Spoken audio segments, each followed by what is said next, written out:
الحمد لله نحمده ونستعينه ونستغفره ونعوذ بالله من شرور أنفسنا ومن سيئات أعمالنا من يهده الله فلا مضل له ومن يضلله فلا هادي له أشهد أن لا إله إلا الله وحده لا شريك له وأشهد أن محمدا عبده ورسوله اللهم صل وسلم وبارك وكرم على هذا النبي الكريم نبينا ورسولنا وشفيعنا ومولانا محمد وعلى آله وجميع أصحابه ومن تبعه إلى يوم الدين أما بعد. Alhamdulillah jemaah sekalian yang Allah muliakan, pagi hari ini Allah Subhanahu wa taala takdirkan, Allah izinkan kita bertemu di musalla yang insyaallah diberkahi Allah Subhanahu wa taala dalam keadaan sehat wal afiat untuk sama-sama bermudzakirah, saling tawasau bil haqqi wa tawasau bis sabri, saling menasihati dalam kesabaran dan dalam kebenaran. Semoga majelis kita ini Allah jadikan sebagai sebab Allah turunkan rahmat-Nya untuk kita semua. Amin. Ampuni dosa-dosa kita dan Allah redha. Semoga dengan itu Allah masukkan kita ke dalam surga-Nya. Amin. Allah ya Rabbal Alamin. Di majelis yang mulia ini kita sampaikan salam ta'zim, penghormatan kita kepada Nabi Muhammad sallallahu alaihi wasallam, kepada keluarga dan seluruh sahabat-sahabat Nabi Muhammad sallallahu alaihi wasallam. Semoga dengan salawat salam kita kepada beliau Allah pantaskan, Allah layakkan kita semua kelak mendapatkan syafaat daripada Nabi Muhammad sallallahu alaihi wasallam. Amin ya Allah ya Rabbal Alamin. Alhamdulillah, ini perdana di sini. Alhamdulillah, ini kajiannya untuk sebulan sekali. Insyaallah. Oh, seminggu sekali. Seminggu sekali. Insyaallah. Insyaallah taala. Gimana Pak? Sehat Pak? Mahnya gimana? Sudah sehat? Alhamdulillah. Insyaallah kajian kita sebulan sekali. Insyaallah. Namun ini kan setiap ahad pekan pertama ya. Karena ini jadwalnya baru masuk, sebenarnya sudah ada. Bulan depan itu pekan pertama sudah ada. Jadi yang kosong itu kalau pekan kedua hari Ahad sudah keisi, pekan keempat sudah keisi. Pekan pertama, pekan ketiga itu tentatif, artinya sudah ada yang terjadwal juga. Jadi bulan ini pekan pertamanya ngisi di sini. Tapi saya minggu depan pekan pertamanya itu sudah jadi. Nah, nanti coba kita usahakan gimana caranya ya. Biasanya pekan berapa? Ya. Biasanya pekan berapa? Insya Allah untuk seterusnya nanti berikutnya itu pekan pertama Insya Allah bisa. Nah, gitu. Pekan pertama, pekan kedua sudah terisi setiap hari ya. Nah, pekan keempatnya sudah terisi. Yang pekan pertama dan ketiga itu sudah ada jadwal tapi tidak semuanya terisi. Ya, gitu. Jadi pekan pertama bulan depan itu sudah ada jadwal. Tapi nanti insya Allah kita coba atur lagi. Tapi insya Allah coba kita akan tadabburi ya, tadabbur surat Al-Fatihah. Ini sebuah kitab namanya Taisirul Karimur Rahman fi Tafsiril Kalamil Mannan. Ya, kita tadabbur Al-Quran. Walaupun ini kitabnya kitab tafsir, kita nggak membahasakan tafsir. Ya, kita coba mentadabburi ya firman-firman Allah Subhanahu wa Ta'ala. Kita mulai dari surah Al-Fatihah. Surat Al-Fatihah artinya surat membuka. Al-Fatih membuka.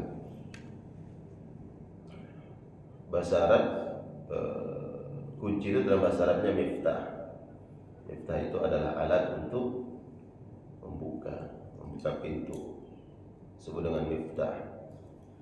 Surah Al-Fatihah artinya surat pembuka daripada Al-Quran. Dan para ulama juga mengatakan kenapa disebut dengan surat Al-Fatihah, karena surat ini adalah pembuka segala kebaikan.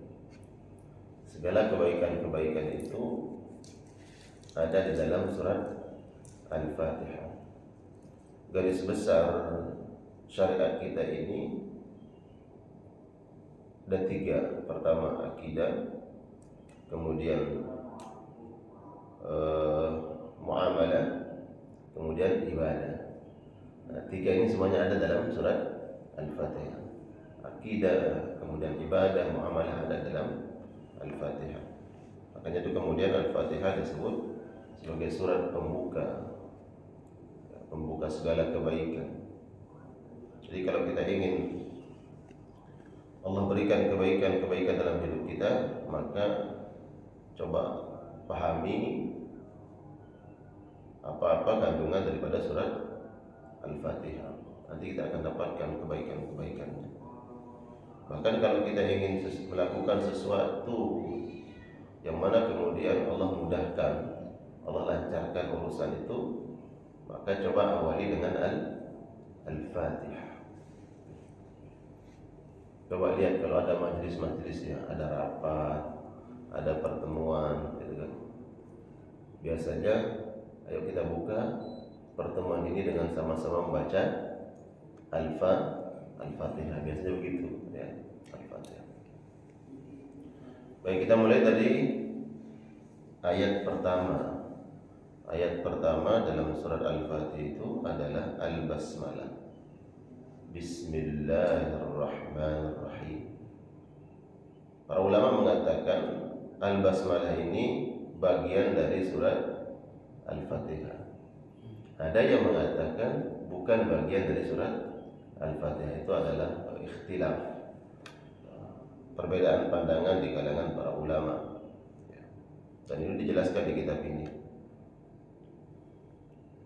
Bismillah adalah bagian dari surat Al-Fatihah, itu pendapat jumhur daripada ulama-ulama tafsir. Mayoritas ulama tafsir berpendapat bahwa Bismillah itu adalah bagian dari surat Al-Fatihah. Karena kalau kita hitung dari Bismillah sampai ghairil maghdubi alaihim waladdallin itu berapa ayat? 7, sab'ul mathani, 7 ayat yang diulang-ulang. 7 ayat. Kenapa yang lain kemudian berpendapat Al-Fatihah, Bismillah itu bukan bagian surat Al-Fatihah, sedangkan Nabi mengatakan 7 ayat? Itu karena pendapat yang lain mengatakan pada ayat yang terakhir, ghairil maghdubi alaihim siratal ladzina an'amta alaihim ghairil maghdubi alaihim waladdallin. Itu kalau kita buka Al-Qur'an itu kan satu ayat ya. Dari siratal ladzina an'amta alaihim ghairil maghdubi alaihim waladdallin. Itu satu ayat. Coba buka Al-Qur'an ya kan satu ayat. Nah, ulama yang mengatakan Bismillah itu bukan bagian dari surat Al-Fatihah karena yang terakhir ini bagi dua berarti. Siratal ladzina an'amta alaihim, situ ayat yang ke-6-nya, ghairil maghdubi alaihim waladdallin, itu ayat yang ke-7. Jadi memang berbeda pandangan dalam apakah ayat yang terakhir ayat ke-7 itu dibagi dua atau dia satu ayat. Bismillahirrahmanirrahim. Bismillah artinya dengan menyebut nama Allah. Yang artinya dengan menyebut itu ba itu. Bis itu ba yang ada dalam lafaz bismillah. Kalau kita lihat terjemahnya dengan menyebut nama Allah. Ismullah, nama Allah. Nah, para ulama mengatakan ba ini memiliki beberapa nama. Ya, ba di Bismillah itu. Yang pertama namanya ba al-musahabah. Ba al-musahabah. Pernah dengar kata sahib? Sahib artinya apa? Teman. Iya. Siapa nih? Sahib saya. Berarti kalau menyebut sahib artinya teman. Teman kalau bahasa kita ya, teman. Nah, ba yang ada pada lafaz Bismillah itu kata ulama, ini ba namanya ba al-musahabah. Teman itu adalah sesuatu atau orang yang selalu menemani kita. Kalau bahasanya kita teman akrab itu disebut sahib. Pokoknya lah akrab banget. Ya. Biasanya kita kalau kemana-mana ya sama teman. Teman siapa? Teman sahibnya, teman akrabnya. Kalau ada masalah ceritanya sama siapa? Sahib. Enggak semua orang diceritain kan? Pada semua orang dia nggak cerita, tapi kalau teman akrabnya dia cerita, saya punya masalah begini. Dia cerita. Kenapa? Karena ini teman, karena sahibnya, teman dekat. Nah, ba disebut dengan ba al-musahabah, yang artinya bahwa kalau kita mengucapkan lafaz bismillah dengan menyebut nama Allah, berarti seolah-olah kita mengatakan bahwa Allah selalu menemani. Itu artinya. Jadi kan harus masuk ke apa? Ke pemahaman kita dan keyakinan kita. Tidak hanya sekedar tahu bahwa bismillah itu sunnah dan itu diperintahkan oleh Nabi untuk kita baca. Kalau melakukan sesuatu, bacalah bismillah. Kita baca bismillah. Selama ini mungkin kita tahu dalam tataran itu adalah sunnah Nabi, perintah Nabi, kalau kita baca dapat keberkahannya. Tapi secara mendalam mungkin kita nggak tahu maknanya. Karena kalau kita pahami secara mendalam, ini akan berpengaruh kepada apa? Keyakinan kita kepada Allah, tawakalan kita kepada Allah. Ketika kita melakukan sesuatu kemudian mengatakan bismillah, ya, naik keyakinan kita bahwa Allah selalu menemani, Allah selalu membersamai. Karena ba di bismillah itu namanya ba al-musahabah. Musahabah diambil dari kata sahabah yusahibu. Bahasa kita jadi sahib, karena itu bahasa Arab sebenarnya, disadur ke bahasa kita jadi sahib. Sahib artinya teman yang selalu menemani, teman yang selalu siap berkorban, membantu, menolong kalau kita punya masalah. Itu baru teman manusia biasa. Bagaimana kalau keyakinan kita itu bahwa Allah itu adalah sahib kita. Sahib artinya zat yang selalu menemani. Hanya kalau ada anak kita nih, ya, dia sedang bingung, ya, dia takut apakah dia mau lakukan atau tidak, dia bingung, dia berani atau tidak. Maka orang tua selalu kemudian memberikan motivasi agar dia berani. Sudah nak, bismillah saja. Nah, itu biasa kita ucapkan kan? Udah, bismillah saja. Apa makna di balik bismillah itu? Ya, mungkin ini biasa kita sebut, tapi apa maknanya? Udah, bismillah aja. Umpama nih, semalam ada pemilihan di masjid. Saya itu Pak RW udah 2 kali ada ke rumah, tapi udah saya tanya, kayaknya tinggal pilih aja, ya udah pilih aja. Nah kalau seandainya yang dipilih itu mudah ragu bimbang, saya nggak berani, saya nggak, nanti nggak mampu. Maka dia mengatakan, udah bismillah aja. Betul nggak? Artinya apa tuh bismillah? Ya, kadang kita yang mengucapkan kalimat itu nggak tahu maknanya. Pokoknya bismillah aja. Seolah mengatakan bismillah, sudah mulai ucapkan bismillah. Tapi di balik makna bismillah itu kalau kita pahami tadi itu, udah nggak usah khawatir. Nanti Allah yang menemani. Ya, gitu. Jadi ba di lepas bismillah itu namanya ba al-musahabah. Ini tuh apa? Menambah keyakinan kita bahwa kita kalau mengucapkan bismillah itu bismillah, ya tahu maknanya bahwa Allah pasti menemani. Gak usah takut, ya kan? Kalau kita dikawal sama 3-4 orang kan, yang tadinya gak berani jadi berani. Kenapa? Ada pengawal. Ya. Kalau nggak dikawal, berani nggak? Takut juga. Tapi kalau bismillah, udah ada yang mengawal kita. Siapa? Allah. Ya. Bukan berarti Allah bawahan kita kan? Musahab Allah menemani kita kepada Allah. Ya kan? Jadi ketika kita mengucapkan bismillah itu, maka di situ kita meyakini bahwa Allah sudah menemani. Jadi ba dalam bismillah ini namanya ba al-musahabah. Itu namanya satu. Kedua,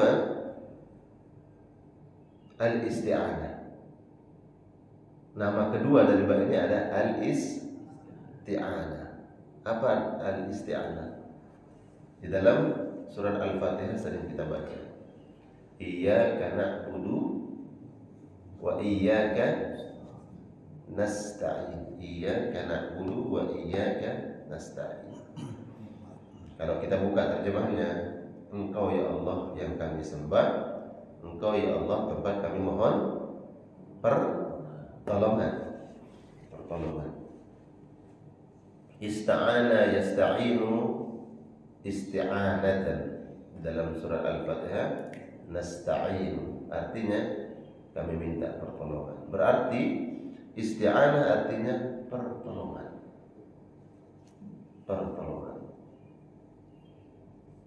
Ba yang ada pada lafaz bismillah mengandung makna bahwa pertolongan Allah akan turun. Bagi siapa? Bagi siapa saja yang memulai segala aktivitasnya, apa yang dia lakukan apabila dia membaca bismillah. Makanya Nabi memerintahkan, ya, kullu amrin dzibalin la yubda'u bi bismillah fahuwa abtar. Segala apa yang kita lakukan, ya, tidak ada nilai keberkahannya, hilang keberkahannya kalau tidak diawali dengan bismillah, ya. Jadi nilai keberkahan itu hilang kalau nggak ada bismillah. Jadi ketika kita mengucapkan kalimat bismillah, berarti seolah-olah kita mengatakan kepada Allah, ya Allah, turunkanlah pertolonganmu. Itu mana bismillah. Makanya apapun yang kemudian ingin kita lakukan, kita merasa berat, ya, sulit, maka jangan lupa bismillah, karena di situ ada makna musahabah. Di situ ada makna al-isti'anah, pertolongan Allah Subhanahu wa ta'ala. Kalau kita melihat doa-doa yang diajarkan oleh Nabi sallallahu alaihi wasallam agar Allah turunkan pertolongannya, Allah turunkan bantuannya, itu selalu doa itu dimulai dengan basmalah. Bismillahilladzi la yadurru ma'asmihi syai'un fil ardi wala fis sama'i wa huwas sami'ul alim. Ada yang hafal doa itu? Kemudian ada lagi Bismillahilladzi a'udzu bi kalimatillahi tammah min kulli syaitanin wa hamma min kulli 'ainin la'am. Bismillah dengan nama Allah, alladzi la yadurru ma'asmihi syai'un fil ardi wala fis sama wa huwas samiul alim, yang tidak akan pernah terjadi mudarat, tidak akan pernah terjadi apa yang kita takutkan, ya, baik yang di langit ataupun yang di bumi. Fis sama'i wal ard wa huwas samiul alim, dan dia Allah Maha mendengar lagi Maha melihat. Nah, ketika kita membaca bismillah itu, di situ kita berkeyakinan bahwa Allah pasti akan turunkan pertolongan. Jadi orang mukmin ini ketika dia berucap, bukan ucapan hanya sekedar ucapan, tapi ucapannya itu keluar dari lisan kemudian masuk ke dalam hati, resep di sini di kalbu itu. Bahwa kalau kita membaca bismillah itu ada pertolongan Allah Subhanahu wa ta'ala. Kalau Allah yang menolong, maka tidak ada yang sulit, Pak. Ya. Kalau Allah yang menolong, tidak ada yang sulit. Makanya kemudian kita tidak boleh bergantung terhadap diri kita. Tidak boleh bergantung atas kemampuan kita, kekuatan kita, ilmu kita. Karena semua itu tidak akan berlaku kecuali Allah izinkan, Allah takdirkan. Ya, sekuat apapun seseorang, ketika Allah kemudian lemahkan dia, dia tidak mau melakukan apa-apa. Ya. Orang merasa mampu melakukan tugas-tugasnya, dan dia lupakan Allah Subhanahu wa taala, ini gampang. Karena dia merasa bahwa tidak kesulitan, gampang dia lakukan. Tapi ketika Allah tidak kehendaki, dia akan menjadi sulit, dia akan menjadi berat. Makanya orang beriman itu selalu diingatkan oleh Allah, lakukan sesuatu dengan membaca Bismillah, karena itu bukan hanya sekedar ucapan, tapi masuk keyakinan. Ya. Kalau kau merasa ini berat, jangan takut. Ya. Jangan khawatir, nanti Allah yang tolong. Dia baca Bismillah, kau anggap ini ringan, ya. Mudah diingatkan dengan Bismillah. Oh, jangan sombong. Kalau kau anggap itu mudah, tapi sebenarnya yang memberikan kemudahan dan yang membuat dia mudah itu siapa? Allah Subhanahu wa taala. Saya bercerita itu, ada orang kaya raya, ya, seorang pejabat. Kemudian dia masuk ke restoran. Restoran itu mau tutup karena udah jamnya mau tutup. Tapi karena dia merasa, oh saya ini seorang pejabat, akhirnya bilang sama chefnya itu, tolong masak. Gitu. Saya orang yang punya otoritas daerah ini. Kalau enggak, nanti bisa saya tutup nih restoran. Kira-kira begitu, ini cerita dari itu. Akhirnya yang terpaksa itu chef ada masalah, masih ditutup. Dia bilang ke ajudannya tuh, kalau pejabat begitu, yang tadinya restoran mau tutup, nggak jadi tutup. Kenapa? Karena pejabat. Terus sendoknya jatuh, yang memakan sendoknya jatuh. Dia ambil, dia bilang ke ajudannya, siapa yang bisa menghalangi saya makan? Ya, yang tadinya mau tutup, akhirnya tetap bisa saya makan. Sendok jatuh yang udah saya ambil, dan yang boleh makan. Ketika dia makan, dia mengatakan apa? Ini tempat yang biasa tempat saya makan, dan semua masakan di sini enak-enak semua. Ya. Kenapa kali ini masakan yang gak enak? Dia panggil chefnya marah-marah. Ya, ditanya, gimana nih kau masak seperti ini? Biasanya enak masakannya. Ya. Apa merasa terpaksa masak? Karena saya paksa. Saya bilang enggak, semua udah racikan, udah benar. Tapi dia melayani. Gitu. Ternyata yang tadi orang ini merasa bahwa dia mampu memaksa orang, kemudian dia bisa menikmati makanan itu. Tapi apa yang terjadi? Menurut chefnya bahwa dia masak sesuai dengan ya bumbunya. Dia nggak mungkin tiba-tiba harus masak dengan masakan yang tidak enak.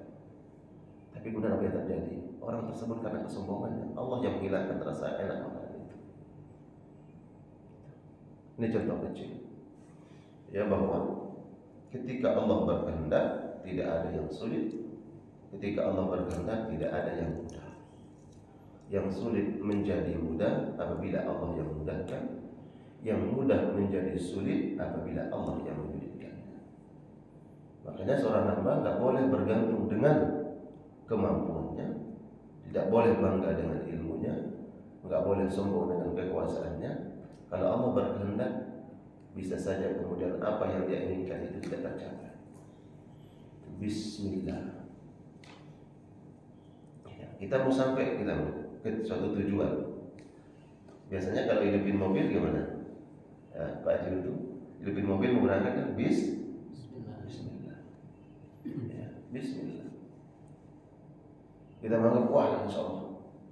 Ayo berangkat sampai pokoknya 1 jam sampai dah. Gitu lupa Bismillah.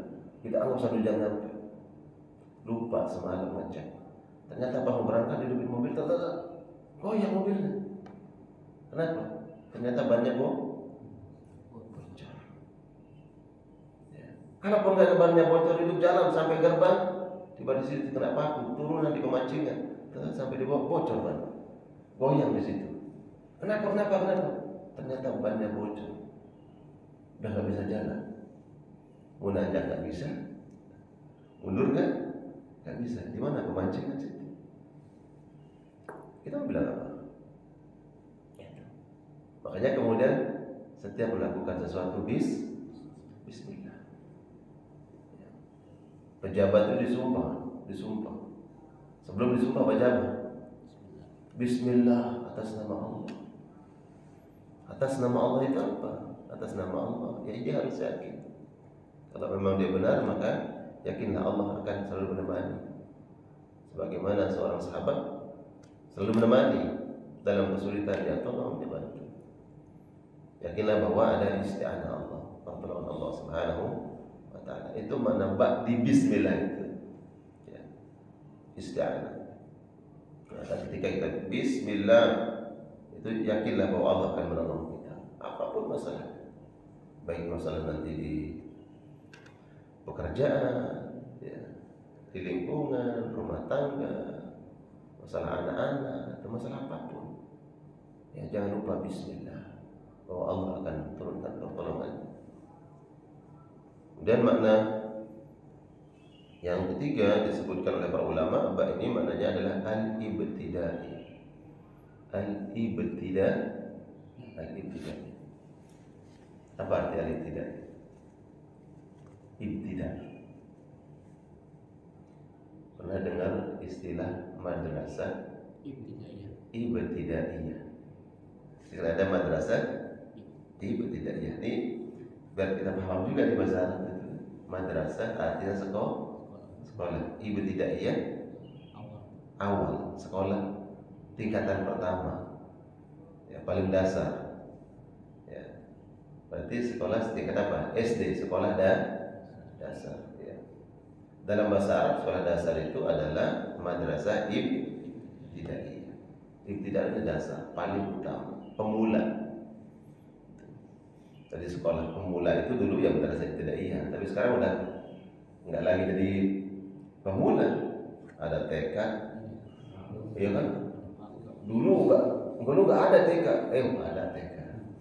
Itu dulu paling awal TK ya. Sekarang ada lagi yang di bawahnya, apa? Playgroup lagi. Di bawah playgroup ada lagi sekarang, ada lagi di bawah playgroup. Tempat anak-anak kecil di bawah playgroup ada lagi. Nah, jadi ibtidaiyah itu adalah pemula pertama, madrasah pemula. Nah, ba yang ada pada bismillah itu disebut dengan ba al-ibtidai, untuk memulai. Maka ketika setelah ba itu ada ismullah, nama Allah, bismillah dengan nama Allah, berarti ini sebuah perintah dari Allah Subhanahu wa ta'ala. Memulailah, awalilah setiap apa yang dilakukan dengan bismillah. Mulailah segala sesuatu itu dengan bismillah. Ini disebut dengan ba'dai. Karena kalau kita awali dengan bismillah, maka insya Allah yang atas ini akan kita dapatkan. Pertama adalah musahabah, ya, musahabah, yaitu Allah selalu menemani. Kemudian kita akan dapatkan al-isti'anah, pertolongan. Kalau kita selalu mengawali apa-apa yang kita lakukan, aktivitas kita dengan bismillah. Bahkan makan dan minum kan sunnahnya awali dengan bismillah. Kalau sunnahnya Nabi kan buka, kemudian menggunakan tangan kanan, baru minum bismillah. Bismillah. Kalau sunnahnya Nabi selesai, alhamdulillah. Teguk lagi, bismillah, selesai. Teguk lagi, bismillah, alhamdulillah. Itu sunnahnya Nabi kalau minum. Bismillah tegukan pertama, alhamdulillah. Bismillah tegukan kedua, alhamdulillah. Bismillah tegukan ketiga, alhamdulillah. Apalagi minuman itu diniatkan sebagai obat. Ternyata kita punya ada penyakit laksanakan sunnah Nabi. Bismillah, niatkan dia sebagai obat. Wa ja'alna minal ma' kulla syai'in hayy. Kami jadikan dari air itu segala sesuatu hidup. Ya. Sel-sel kita yang mati diberikan permajaan oleh Allah. Siapa yang bisa menghalangi? Ya kan? Bismillah. Ikuti sunnah Nabi SAW.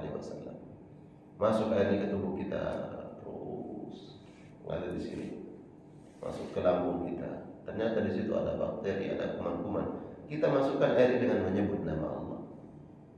Lau anzalna hadzal Qur'an ala jabalin la ra'aitahu khashi'an mutasaddian min khasyatillah. Bismillah itu bagian dari surah Al-Qur'an atau tidak? Bagian.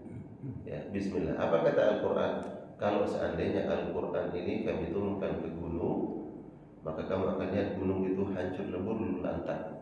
Dia akan hancur. Kenapa? Karena takut kepada Allah. Gimana kalau kita masukkan air dengan Bismillah, niatkan sebagai obat, minum, ya, maka pahala yang buruk ini akan jadi hancur lebur. Nah, itu kekuatan ibadah begitu. Ya, kekuatannya. Enggak semuanya kemudian kita nalarisasi, ya, enggak semuanya harus sesuai dengan nalar kita. Memang bisa. Nah, kalau berkehendak, apalagi gitu hidupkan sunnah Nabi kan. Ya. Agama itu tidak bertentangan, tidak kontradiktif dengan nalar, tapi tidak semua harus sesuai dengan nalar kita. Tidak selalu harus menjadikan akal itu sebagai pijakan untuk mendiagnosa hukum dalam syariat Islam. Nah, ibtidai bismillah, baca bismillah ketika makan dan minum, ya, niatkan untuk keberkahan. Minum kita kemudian itu menjadi kesehatan, menjadi energi. Dokter kan, kita coba tanya kesehatan orang yang ahli kesehatan, mana lebih bagus minum air atau minum yang berwarna-warna? Pasti kita minta disuruh apa? Banyak minum air putih aja, ya kan? Kurangi yang berwarna-warna gitu kira-kira kan? Itu secara umum kita paham. Air putih. Ada seorang sahabat yang makan, dia lahap. Nah, mungkin pernah dengar ceritanya, dia sahabat dia lagi lahap makan. Kemudian Nabi senyum-senyum, tiba-tiba senyum Nabi. Ya karena Nabi senyum, yang sahabat yang lain kan penasaran, apa gerangan ini, kenapa Nabi senyum? Rasulullah ditanya, ya Rasulullah, kenapa senyum? Apakah ada wahyu yang turun? Kata sahabat, enggak. Kata Nabi, enggak ada. Terus kenapa senyum? Tadi aku lihat tuh sahabat itu. Jadi Nabi itu makan.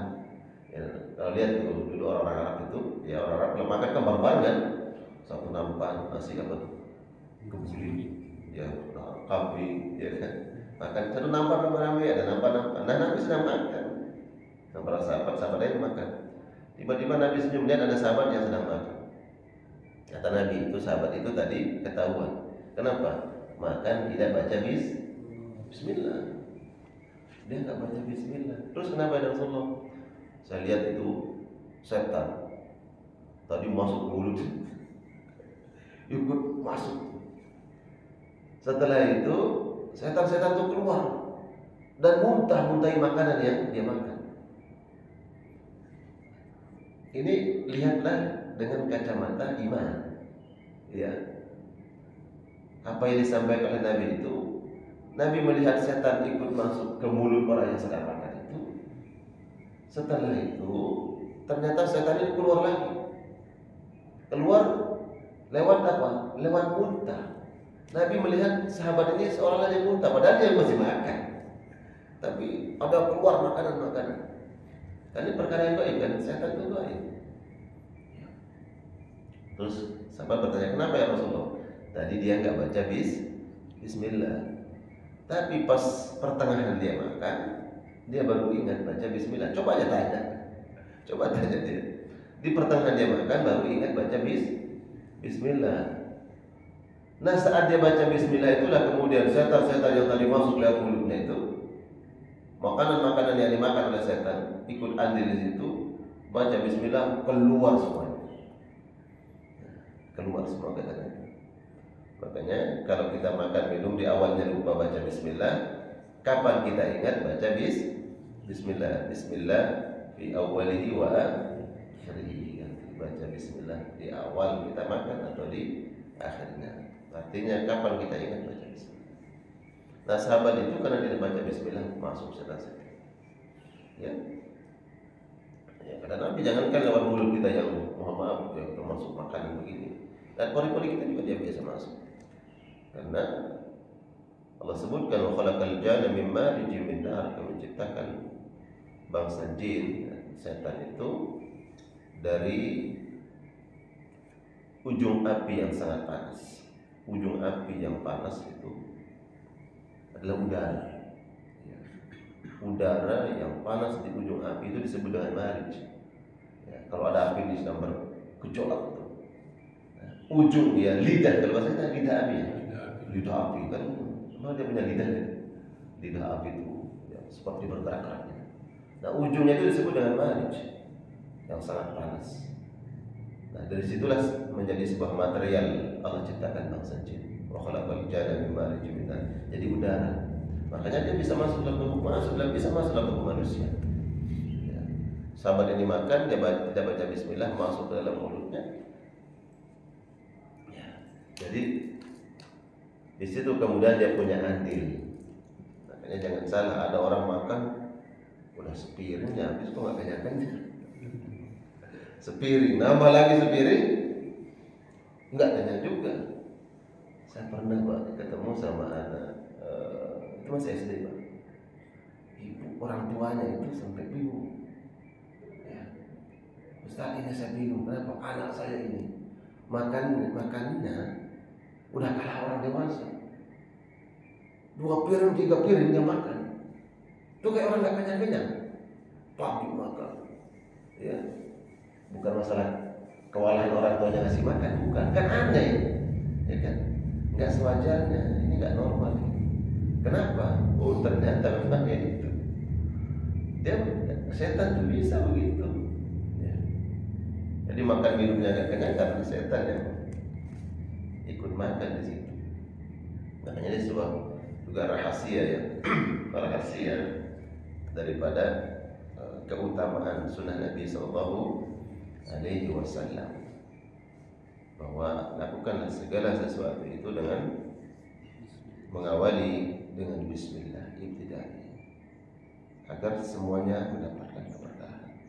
Makan, minum, aktivitas apapun yang kita lakukan keberkahan. Bahkan ada orang yang tadinya mau berbuat maksiat, ya berbuat maksiat, kemudian dia baca bismillah nggak jadi berbuat maksiat. Ya. Ada perompak, dia suruh anak buahnya untuk apa? Siru bi bismillah. Berjalan kalian, silakan yuk mulai berangkat untuk merampok itu dengan bismillah. Tapi kemudian dengan rahmat Allah Subhanahu wa taala, keberkahan bismillah, kemudian dia membuat pimpinan perompak itu. Bismillah. Jadi bismillah. Tapi jangan kemudian ada orang mabuk bismillah. Bismillah, semboyongan bismillah. Ya kalau ada semboyongan bismillah, moga-moga dia bilang aja kamu. Kalau ada teman kita nih nggak pernah diberhentiin, mabuk, kamu gini aja caranya. Kamu coba bismillah. Pas bismillah mabuk dibaca bismillah.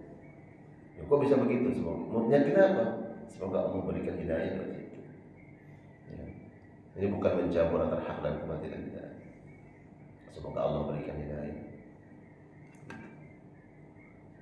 Kullu amrin dzi balin la yubda'u bi bismillah fa huwa abtar, kata Nabi. Segala sesuatu yang kita lakukan kalau tidak diawali dengan bismillah hilang keberkahannya.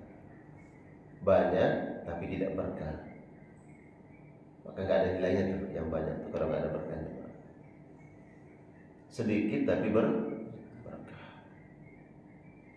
Ada orang yang usianya relatif singkat Pak, tapi usianya berkah. Maka dia bisa dikenal, maka dikenal oleh orang-orang setelahnya. Banyak kebaikan yang ditinggalkan karena umurnya berkah. Saya ada kajian-kajian pekan kedua, keempat hari Ahad itu kajian kitab Riyadhus Shalihin. Itu kumpulan hadis. Riyadhus Shalihin yang ditulis oleh Imam An-Nawawi rahmatullah alaih. Imam Nawawi ulama muda Pak. dia tidak menikah, usianya 40 tahun meninggal dunia. 40 tahun meninggal dunia. Banyak buku-buku yang beliau tinggalkan.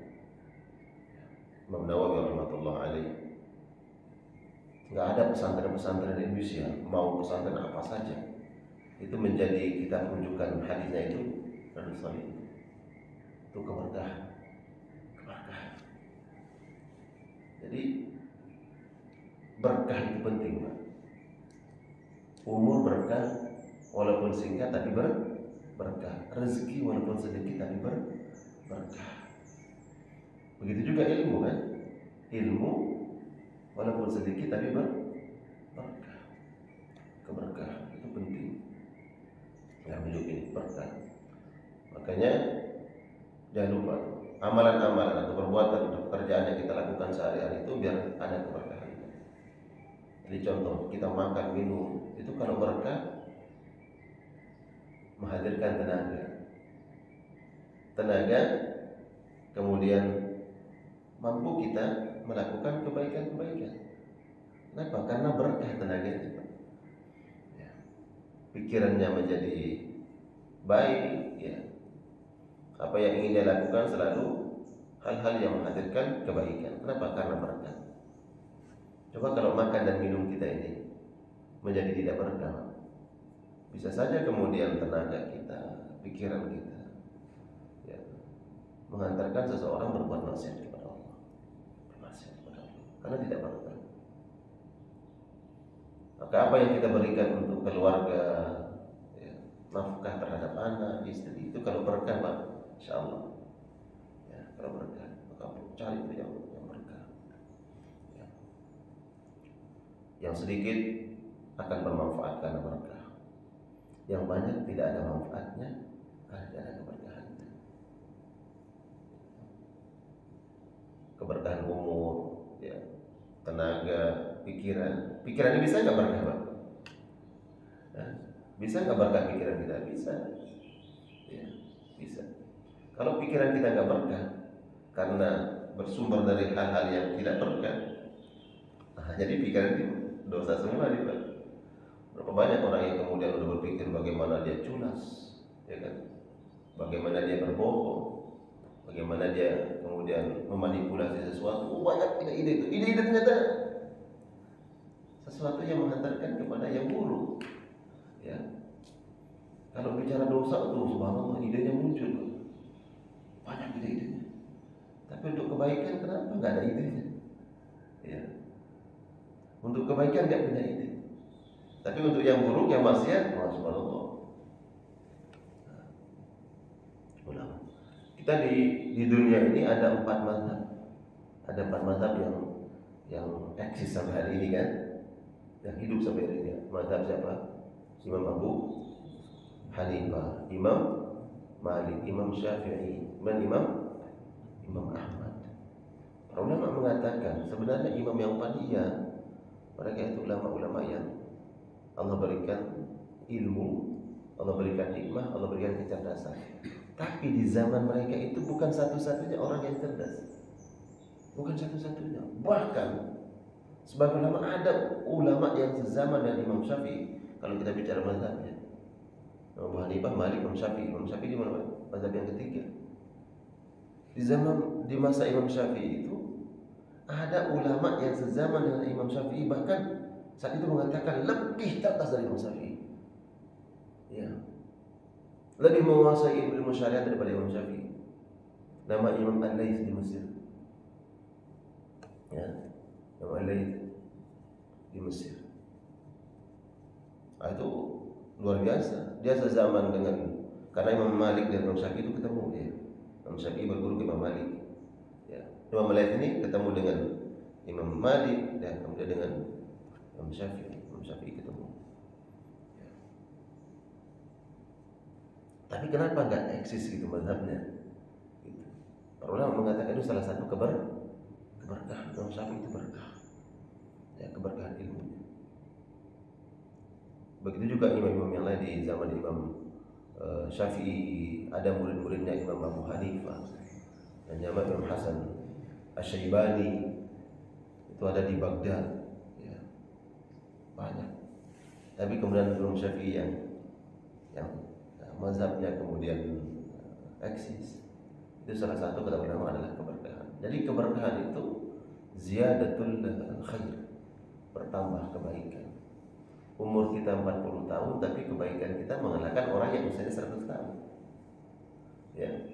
Ada orang usianya 100 lebih tapi kebaikannya yang banyak dia tinggalkan. Ini keberkahan itu. Makanya kemudian agar segala sesuatu yang kita lakukan itu menghadirkan keberkahan, maka mulailah dengan bismillah. Masuk kita ke musholla, masuk musholla kaki kanan, kemudian bacanya apa? Bismillah. Bismillah, Allahumma ftah li abwaaba rahmat. Itu doa masuk masjid. Ustaz, doa masuk musholla apa? Ya sama. Masjid musholla itu kan istilahnya kita. Ya. Masjid musholla istilahnya kita. Di Saudi ada nggak musholla? Nggak ada, adanya sebuah masjid.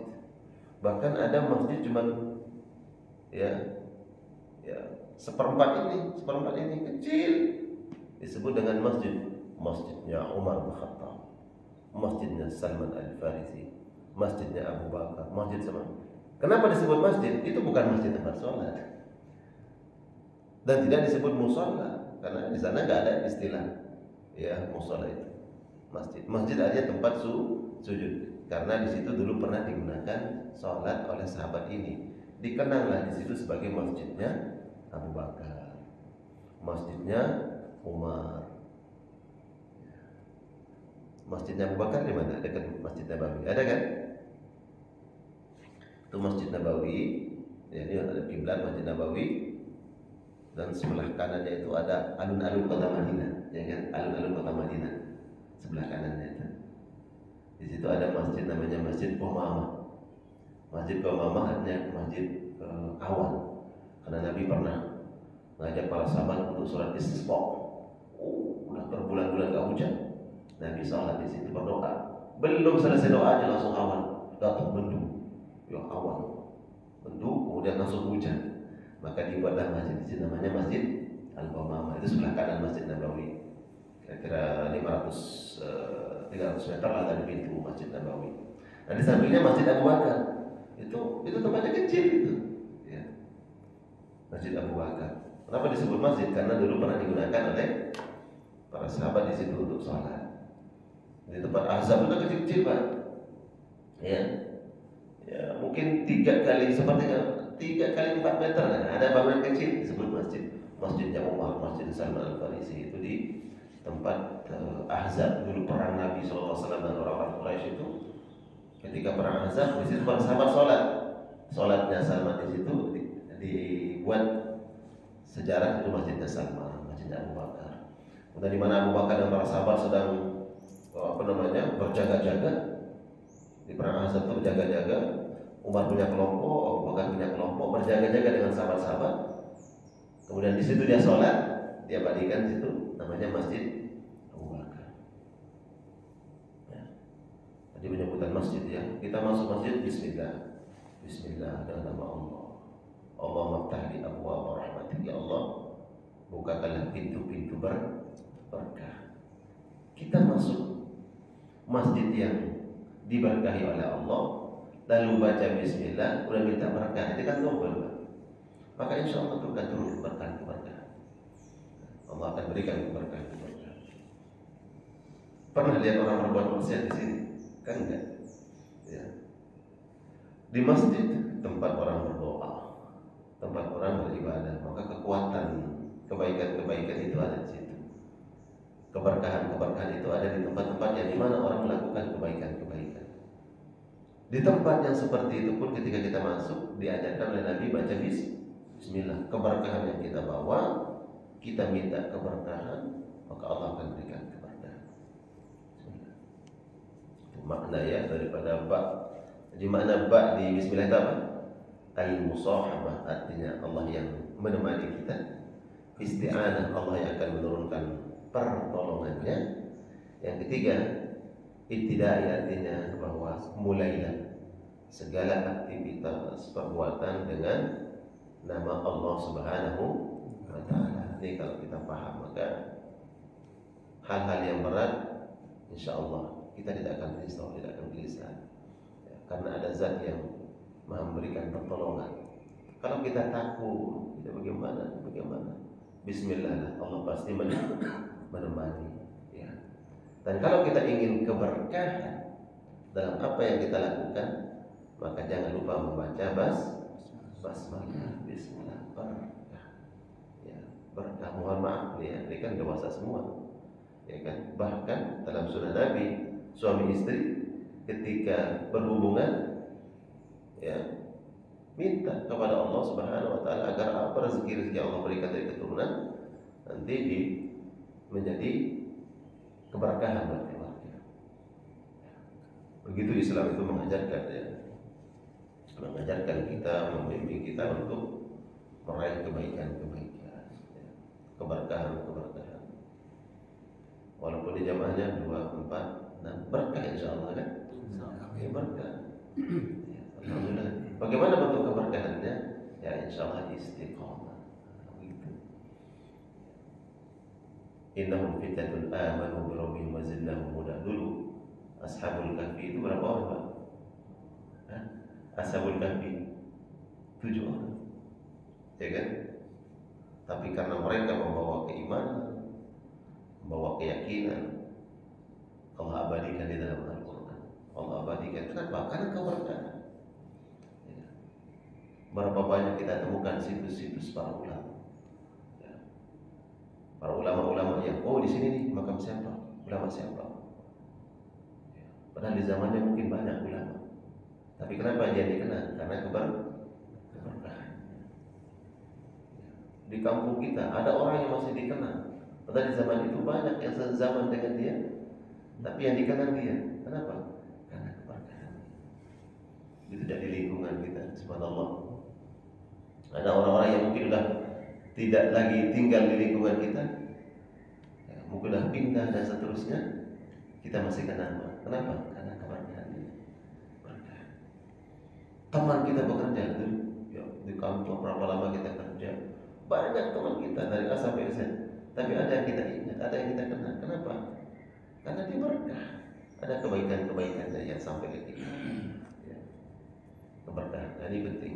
Jadi keberkahan itu ziyadatul khair, bertambah kebaikan. Kebaikan kita kepada Allah Subhanahu wa taala, kebaikan sesama manusia, ini bentuk keberkahan. Baik. Belum suruh. Coba dilihat suruh. Karena kajian kita harus sampai suruh, ya. Karena kajian sampai suruh. Wah, pas di jam saya ini 5.58, terbit 5.58 pas.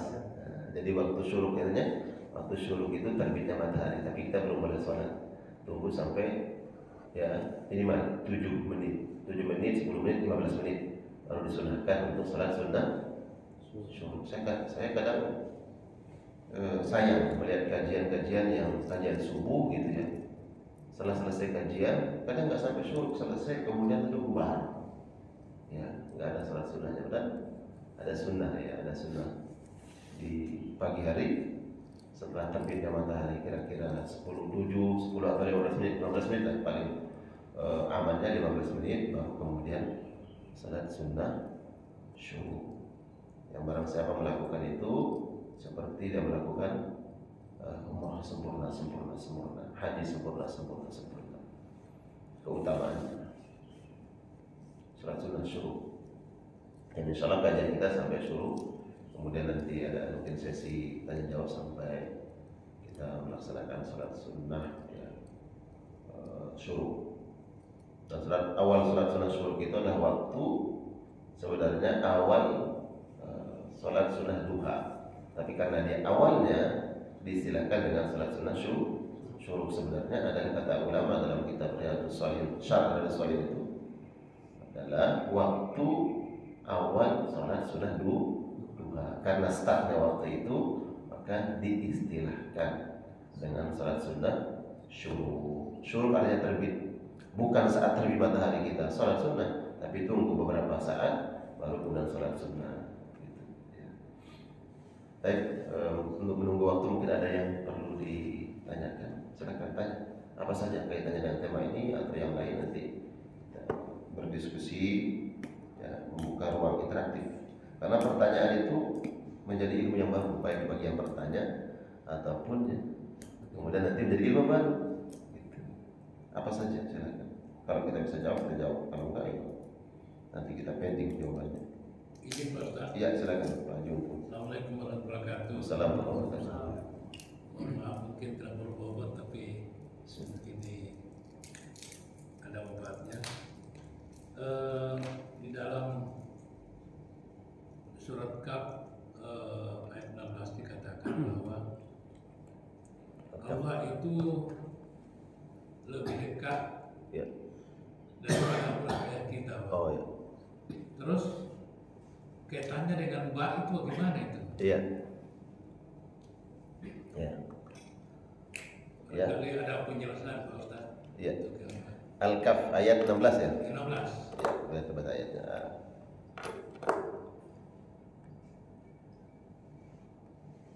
Aqrabu min hablil warid. Allah itu lebih dekat dari kita ke kita ini dibandingkan dengan urat leher kita, urat nadi kita. Ini maknanya adalah bahwa Allah Subhanahu wa taala selalu memonitor. Ya, Allah selalu mengawasi, Allah selalu menjaga. Ya, jangan kemudian ayat ini membuat kita berkeyakinan wahdatul wujud. Allah dan kita itu Berwujud. satu. Nah, ini kan karena Allah itu dekat dengan urat nadi kita, bakal lebih dekat, itu berarti Allah bersama kita. Berarti kita wahdatul wujud, satu dengan Tuhan. Enggak. Makanya para ulama kemudian menyebutkan maknanya adalah Allah itu sangat dekat muraqabahnya. Muraqabah artinya Allah memantau, Allah memonitor, Allah mengawasi, sangat dekat. Sebagaimana orang yang dekat itu mudah kita kontrol, mudah kita awasi. Beda dengan orang jauh. Ya, ini di belakang tembok ini saya nggak tahu ada siapa, kita nggak tahu. Orang yang jalan depannya kita nggak tahu, orang jauh. Tapi kalau depan kita tahu. Ini analogi contoh. Allah Subhanahu wa taala sangat dekat dengan hambanya, bahkan lebih dekat dari urat nadinya. Artinya pengawasan Allah Subhanahu wa taala. Pengawasan Allah itu dekat. Muraqabah itu dekat. Mengawasi, mengontrol. Nah, bak di sini adalah tidak semua orang yang dekat itu kemudian diberikan pertolongan oleh Allah Subhanahu wa taala. Semua hambanya dekat dengan Allah. Dekat apa? Pengawasan Allah, ya. Tapi tidak semua yang dekat ini diberikan pertolongan oleh Allah Subhanahu wa taala. Makanya Mbak tadi ketika kita baca bismillah, makna dalam hati kita, kalau saya takut, enggak usah takut. Karena Allah yang menemani. Orang lain yang tidak meyakini bismillah itu, Allah selalu mengawasi dia, dekat dengan dia. Ya. Tapi tidak turun pertolongan Allah. Tidak turun perlindungan Allah Subhanahu wa taala. Kita sekarang coba lihat aja. Ada dua orang yang sedang berjalan, dua orang. Ini tadi bukan sahabat. Dia dekat sih. Ya dekat. Tiba-tibanya nih dirampok. Yang ininya, orang dia kabur. Ya, dia enggak mau tolong. Kalaupun dia cuma ngelihat doang, ya biar urusan dia. Padahal dekat dia. Padahal bersama dia. Artinya kebersamaan itu bukan kemudian hadir pertolongan. Tapi kalau musahabah teman, kita berdua sama teman kita. Tiba-tiba teman kita dirampok, apa yang kita lakukan? Ya kita bela. Ya. Kita lindungi, kita lawan tuh siapa yang merampok. Kenapa? Musahabah. Tapi ada orang yang kita musahabah, mungkin jalan bareng. Kita dirampok, dia cuek-cuek aja, urusan dia kan. Nah, ini contoh ya tadi ya. Kebersamaan itu Allah selalu bersama hambanya. Tapi tidak semua yang dibersamai oleh Allah itu Allah berikan pertolongan. Nah, kita yang menyebut bismillah, ba yang kita ucapkan, yang kita lapaskan dalam kalimat bismillah itu maknanya adalah musahabah. Allah akan selalu menemani. Nah, ketika Allah menemani, saya analogikan tadi, kalau Allah menemani, manusia saja kalau kita menemani teman kita bela mati-matian, kita lindungi, kita jaga. Apalagi Allah. Kalau ada yang berbuat jahat kepada hambanya yang dia tadi baca bismillah, Allah nemani. Kata Allah, jangan. Allah Tapi jangan. syaratnya harus Ya. baca bismillah ya Pak? Bismillah. Harus baca bismillah. Ya, Supaya Allah tetap Allah menemani. Jadi pertolongan Allah itu Allah akan turunkan. Ini kan soalnya sebab keyakinan. Nah, sebab keyakinan bahwa kalau kau ingin mendapatkan pertolongan Allah, maka jangan lupa bismillah. Bismillah itu konteks pertama adalah kita membaca bismillah. Maka tadi saya awali, di balik kita membaca bismillah itu sebenarnya adalah sebuah keyakinan. Keyakinan, yakinlah bahwa kau akan dilindungi oleh Allah, kau akan dijaga oleh Allah Subhanahu wa taala. Kau usah takut, bismillah saja. Anak kita dia khawatir, dia takut, katakan, udah nak, bismillah saja. Artinya bismillah. Allah yang menolong, Allah yang membantu. Karena kalau Allah yang menolong, ya, Allah yang membantu, maka tidak ada yang mampu untuk mengalahkan pertolongan Allah Subhanahu wa taala. Jadi ayat yang tadi bahwa Allah lebih dekat daripada urat nadi kita ke diri kita ini, maknanya Allah selalu mengawasi. Ya, Allah mengawasi. Dan tapi tidak semua yang diawasi Allah itu diberikan pertolongan. Ya. Karena dia menganggap bahwa dia mampu menjaga dirinya sendiri, atau mungkin dia menganggap bahwa ada zat yang lain yang bisa menolong dia, yang bisa melindungi dia, baik itu benda atau apapun. Dia lupakan Allah. Dia mengatakan, udah ini kan saya ada bawa badan, dia bisa melindungi saya.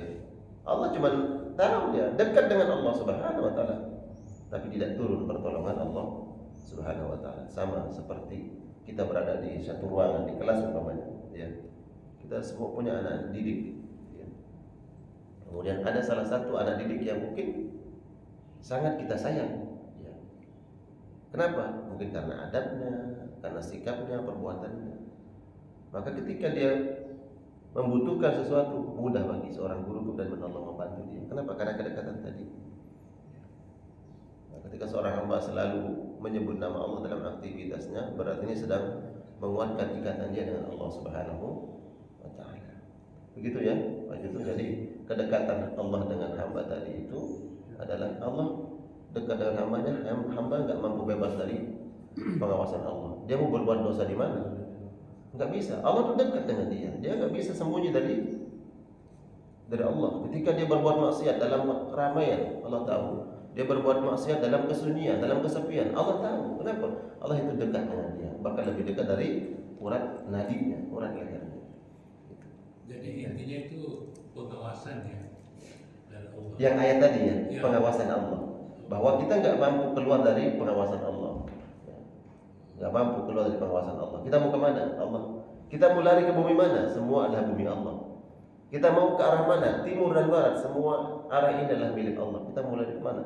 Allah itu lebih dekat kepada kita dari urat nadi kita. Nah, kedekatan hablum min hablil warid inilah, kedekatan ini kemudian kita aktualisasikan dengan baik. Kita mau dekat dengan Allah ini dengan apa?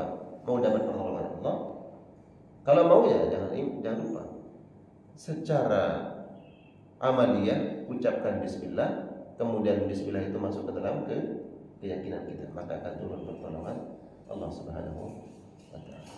Tapi kalau Allah itu sudah mengawasi kita, tapi kenapa masih menyuruh malaikat mengawasi kita? Baik, itu dalam pertanyaannya. Allah tidak butuh terhadap malaikat. Allah tidak butuh terhadap apapun. Karena Allah Maha Kuasa lah. Itu kemudian Allah menciptakan malaikat. Gitu. Jadi ini pertanyaan begini banyak yang bertanya bahwa Allah itu kan kuasa. Allah kuasa melindungi kita. Lalu kenapa Allah menciptakan malaikat untuk melindungi kita? Justru ini adalah Allah menciptakan malaikat itu bentuk kekuasaan Allah. Jadi jangan lihat Allahnya dulu. Saya agak lihat malaikat. Malaikat itu satu sayapnya saja bisa menutup alam semesta ini. Satu sayapnya. Ada malaikat yang ribuan sayapnya. Ya. Satu sayap saja. Kalau seandainya malaikat Jibril itu satu sayapnya menutup bumi ini, ketutup semuanya. Bagaimana agungnya, besarnya malaikat itu. Nah, Allah mengatakan, manusia, kau itu kerdil, Itu kecil. Kenapa kau sombong? Aku yang kuasa. Malaikat yang besar itu pun tunduk kepadaku. Lu kenapa kau nggak tunduk kepadaku? Jadi Allah menciptakan malaikat itu untuk melindungi manusia, bukan karena Allah butuh terhadap malaikat, tapi Allah ingin membuktikan bahwa Dia itu kuasa. Aku mampu menciptakan makhluk yang begitu besar. Agar kau faham, hai manusia, bahwa makhluk yang namanya malaikat yang begitu besar, begitu perkasa, itu tunduk kepadaku. Lalu kenapa kau tidak tunduk? Gitu. Ya, bukan Allah butuh itu ya, tapi Allah menunjukkan kekuasaannya. Sebagaimana seorang yang berkuasa, ya, dia memerintahkan orang-orang besar, ya, dia memerintahkan. Dan manusia itu nggak bisa dia lakukan, tapi karena dia kuasa dia bisa perintahkan. Menteri-menteri lakukan ini, menunjukkan dia kuasa. Gitu. Begitu juga Allah Subhanahu Wa Taala, bahkan lebih dari itu. Ya, Allah alam bisa. Begitu ya Pak Jun, masya Allah. Ternyata begitu. Ya. Baik. Mungkin yang ketiga, Pak, berarti kami perlu catatan ya kalau kan? Boleh. Jadi kan kita hanya belajar. Perlu. Jadi perlu catatan ini. Catatan kan. Jadi anggap aja di dalam kajian kita ini perkuliahan. Ya. Nama ilmu. Nabi mengatakan, ulama mengatakan begini, qayyidu al-ilma bil kitabah. Al-ilmu siyad. Ilmu itu seperti buruan. Kita sedang berburu nih. Nah, kalau udah kita tangkap buruan kita nih, udah tangkap buruan kita, maka jangan lepas lagi. Kata ulama, gimana cara agar tetap buruan ini? Maka ikatlah dia dengan ikatan. Ilmu itu buruan, maka ikat dia dengan tulisan. Nah, catat itu. Iya, jadi ya. Ya, jadi bisa itu ya. Allah alam bisawab. Baik, kita cukupkan ya. Ya. Ya. Videonya itu nanti dikirim. Insyaallah. Bagi yang mau bawa catatan boleh kan dari baju itu kan. Oh, baca bismillah catat apa? Iya. Boleh. Barakallahu fiikum. Nanti diulang lagi di rumah kan. Oh iya, bismillah tuannya begini ya. Bismillah, barakallahu. Tapi kita cukupkan. Kita tutup dengan doa kafaratul majlis. Subhanallah wa bihamdika asyhadu an la ilaha illa anta astaghfiruka wa atubu ilaik. Assalamualaikum warahmatullahi wabarakatuh.